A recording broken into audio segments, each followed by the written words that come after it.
संसद का शीतकालीन सत्र जारी है। सीधा आपको लिए चलते हैं संसद, जहां पर जयशंकर जी अपनी बात रख रहे हैं। सुनिए। Honorable members would recall that the amassing of a large number of troops by China along the LAC in eastern Ladakh in April-May 2020 resulted in face-offs with our forces at a number of points.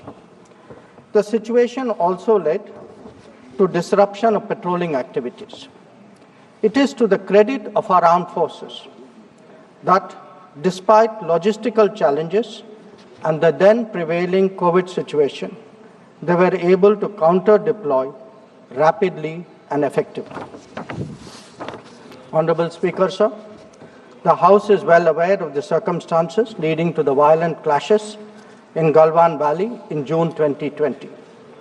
In the months thereafter, we were addressing a situation that had not only seen fatalities for the first time in 45 years, but also a turn of events serious enough for heavy weaponry to be deployed in close proximity to the LAC.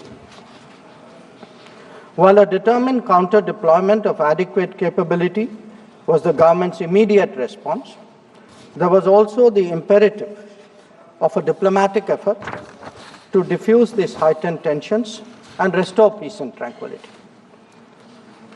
Honorable Speaker, sir, the contemporary phase of our ties with China dates back to 1988, when there was a clear understanding that the Sino-Indian boundary question will be settled through peaceful and friendly consultations. In 1991, the two sides agreed to maintain peace and tranquility in the areas along the LAC, pending a final settlement of the boundary question. Thereafter, in 1993, an agreement was reached on the maintenance of peace and tranquility. Subsequently, in 1996, India and China agreed on confidence-building measures in the military field.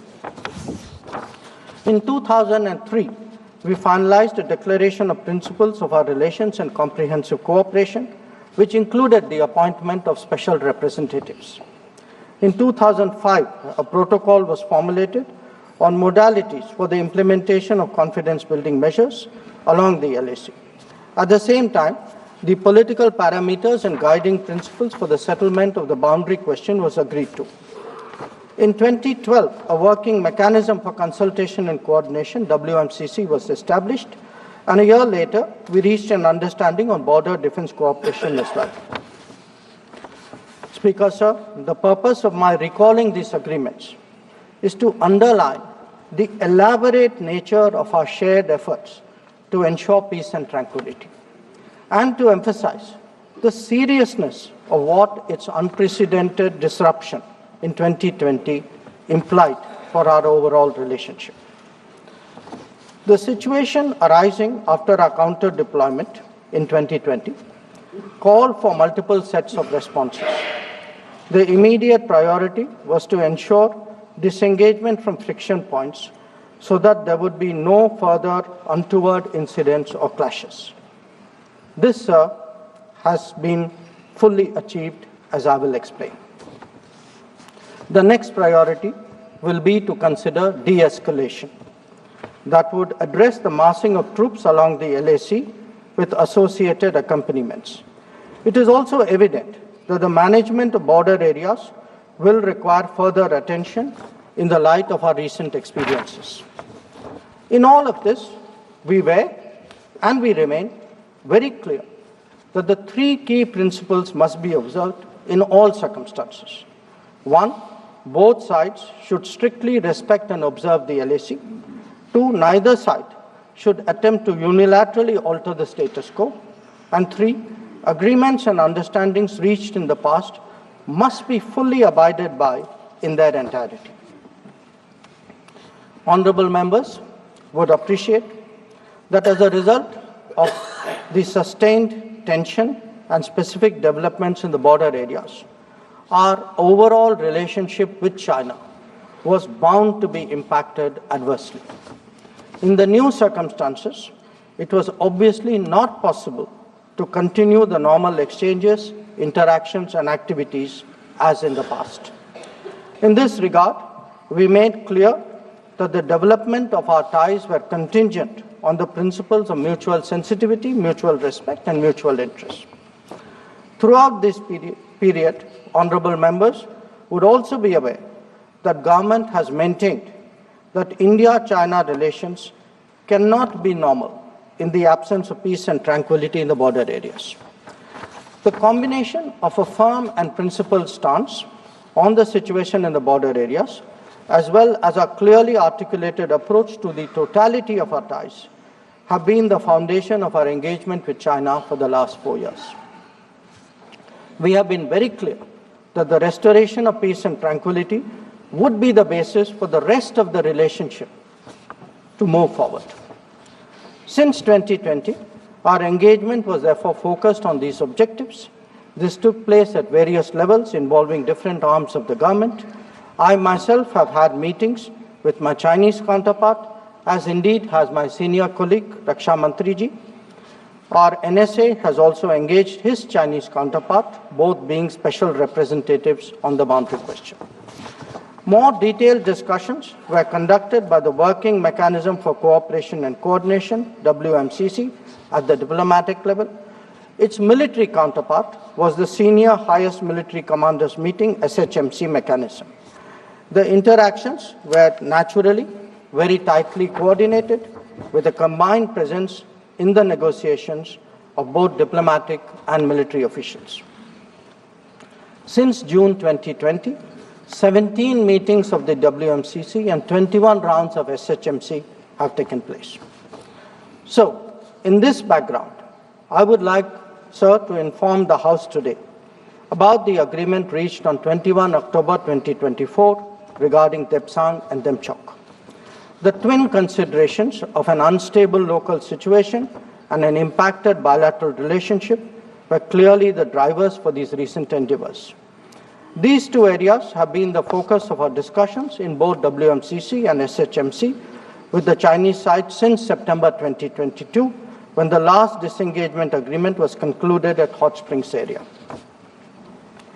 In the lead up to the October 21 agreement, I had discussed both the specific disengagement issue as well as the larger relationship with my Chinese counterpart in Astana on 4 July and Vientiane on 25 July.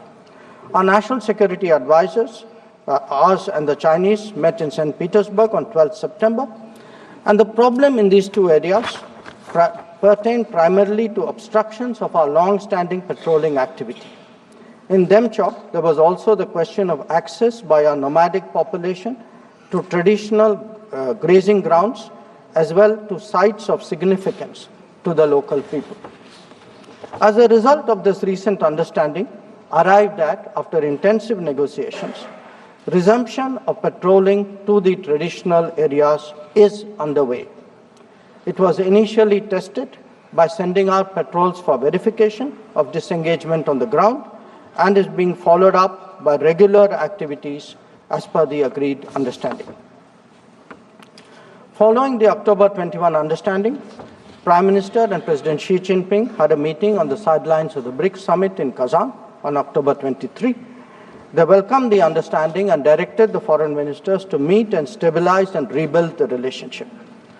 The special representatives are also to oversee the management of peace and tranquility, besides exploring a fair, reasonable, and mutually acceptable solution to the boundary question. In pursuance of that, I recently held discussions with Foreign Minister Wang Yi again on the sidelines of the G20 summit in Rio de Janeiro on November 18. Raksha Mantriji has also met the Chinese Defense Minister Dong Jun at the ASEAN Defense Minister ADMM Plus meeting in Vientiane on November 20. The two ministers discussed progress on the recent agreement on disengagement, the need to address de-escalation, and the requirement of strengthening confidence-building measures. They agreed on the importance of continuing meetings and consultations at various levels. Sir, the House will remember that on October 21, the House will remember that the October 21 agreement is the latest in the series of an understanding in regard to the resolution of the situation at various friction points in eastern Ladakh. In the aftermath of the events in May-June 2020 and the initial disengagement in Galwan Valley in July 2020, there was a foreign ministers meeting in Moscow in September 10 September 2020. The government's position at that time was that the immediate task was to ensure comprehensive disengagement of troops in all the friction areas. It was emphasized that the large concentration of troops along the LAC was not in accordance with the 1993 and 1996 agreements. The Indian side, it was made clear, would not countenance any attempts to change the status quo unilaterally. We also expected that all agreements and protocols pertaining to the management of the border areas would be scrupulously followed. Sir, through you, I would like to inform the House that disengagement has been achieved in full in eastern Ladakh through a step-by-step process, culminating in Depsang and Demchok. With the task of disengagement completed, it is now our expectation that discussions would commence with regard to the remaining issues that we have placed on the agenda. For the benefit of honourable members, I would also flag to your attention previous positions articulated by the government in Parliament on this issue. On 15th of September 2020, Raksha Mantri ji had made a detailed statement on Chinese attempts to transgress the LAC and the appropriate response given by our armed forces. On the 11th of February 2021, Raksha Mantri had again briefed the House about our disengagement agreement in the north and south banks of the Pangong Lake. Thereafter, in August of 2021, a third phase of disengagement took place in the area of Gogra, whereby troops would henceforth be in their respective bases. The next step took place in September 2022 pertaining to the Hot Springs area. Again, forward deployments ceased in a phased, coordinated and verified manner, resulting in the return of troops to their respective areas. The most recent agreement, the October 21 agreement, comes in the wake of the earlier ones. It completes the first phase of what we had agreed to in Moscow in September 2020. As members are aware, there is a long history of frictions, transgressions and face-offs in several sectors of the India-China border. This goes back to Barahoti from 1954, to Longju in 1959, to Sumdurongchu from 1986-1995, and Depsang in 2013, amongst others.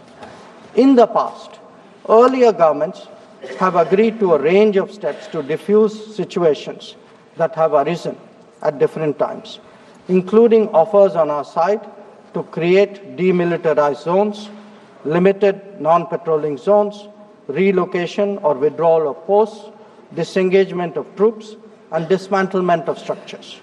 Different locations have seen different solutions being examined. Where the October 21 understanding is concerned, our objective has been to ensure patrolling as in the past to the relevant patrolling points, as well as resumption of grazing by our civilians as per long-standing practice. This is indeed what we have agreed upon in regard to Depsang and Demchok. In a few other places where friction occurred in 2020, steps of a temporary and limited nature were worked out based on local conditions to obviate the possibility of further friction. This, I must stress, applies to both sides and can be revisited as the situation demands. In that sense, our stance has been resolute and firm and serves our national interests fully. The ensuring of our national security in this manner is the result of cumulative and coordinated endeavors of many parts of the government, obviously centered around our defense and security forces. The competence and professionalism of our services in this period was displayed in our speedy and effective counter-deployment. In the negotiations with China, the defense and diplomatic arms worked in lockstep to ensure that our national interests were comprehensively met. Sir, in that context, the House would also recognize that there has been a significant improvement in the border infrastructure, which has made such effective counter-deployment possible. This is reflected, amongst others, in the increase of border infrastructure allocations in the last decade. The Border Roads Organization, BRO, alone has incurred 3 times the expenditure level of what it was a decade ago. Whether it is the length of the road networks, of the bridges, or the number of tunnels, there has been a substantial increase over the earlier period. Notable milestones in recent years include the Atal Tunnel to Lahul Spiti, the Sela and the Nechifu tunnels to Tawang, the Umlingla Pass Road in southern Ladakh, and the extended opening of the Zojila axis. The work is progressing on some strategically important roads and airfields in Ladakh. The adoption of new technologies in high altitude, remote, inaccessible and permafrost areas has also been significant.